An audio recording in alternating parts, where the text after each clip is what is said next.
What's up mga idol, eto na nga pala yung pang 31 araw natin sa pag-grind kay Obsidia. 5 man nga pala to at syempre team recruit lang to. Saling pusa na naman tayo. Ganyan kasi yung ginagawa ko mga boss. Pag wala ako mga kampe, kung duo or trio man yan, sumasali talaga ako sa mga team recruit. Kasi minsan talaga pasortihan dyan. Minsan may mga kasama kang magaling. Dito nga, lamang nga kami dito sa early game. Unang bakbakan pa lang dito kami na kagad yung nakalamang. Tatlo nga yung nawala dyan sa kalaban at nakuha nga yan lahat ng pani. Syempre snowball kaagad yan yung core namin. Di ko din alam kung bakit natalo pa kami sa game na to kasi nakauna na kami. Dito nga pinalaga natin yung Mia, kaso nga lang dumating din dito yung Tigreal. Kala ko nga makakatakas pa tayo dun, kaso nga lang inabutan pa tayo ng skill ng Tigreal. At dito nga napush ko na yung itaas nila, kaso nga lang dumating na din dito yung Harit para dalawan yung Mia. Kaya ayan, nabigyan na naman tayo. Lumabas na nga dito yung pang third and last turtle of the game. Syempre pestuhan na yan. Sino kaya makakakuha?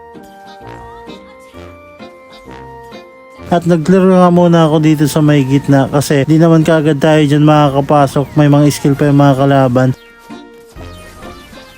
Sora Tigreal nga yung pick nila dito, kaya di talaga tayo pwedeng mag-ulti kaagad. At dito nga pumasok yung Sora, kaso nga lang di tinamaan ang ulti natin, kaya pinabayaan na lang natin siya. Tutulungan ko pa sana dito yung Yusong makatakas, kaso maling desisyon yung nagawa ko dito. Wala na din tayong pantakas, kaya ayan, nasama pa tayo sa hukay sa mga kampi natin. Dito nga makikita nyo naman, nagkakabakbakan kami at lumabas na nga dito yung first lord of the game. At nag-FPS drop na nga dito yung cellphone ko. Syempre, alam nyo naman, pag iPhone yung gamit nyo ay nag-overheat yan. Piko na nga ako dyan kasi imbis na makatulong tayo sa mga kampi natin, ayan kita nyo naman, tingnan nyo yung joystick ko mga bossing, tapos pinipindot ko yung mga skill ko.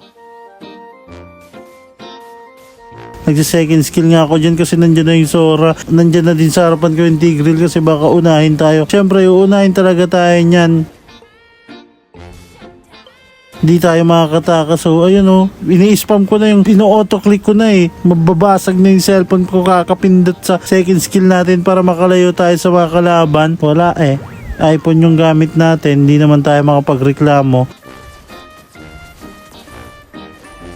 Pumasok na nga dito yung Sora, buti na lang talaga naka-flicker pa tayo. Kala ko nga dito, sa point na to makakabawi na kami at matatapos namin yung game. Mababaliktad ba namin, kumbaga. Kaya kasi nabigyan namin yung tatlo sa kanila. Inabol na nga dito ng Yusong yung dalawa. Mabibigyan pa nga namin dito yung Mia, kaya isa na lang talaga yung natirang magdedepensa sa kanila.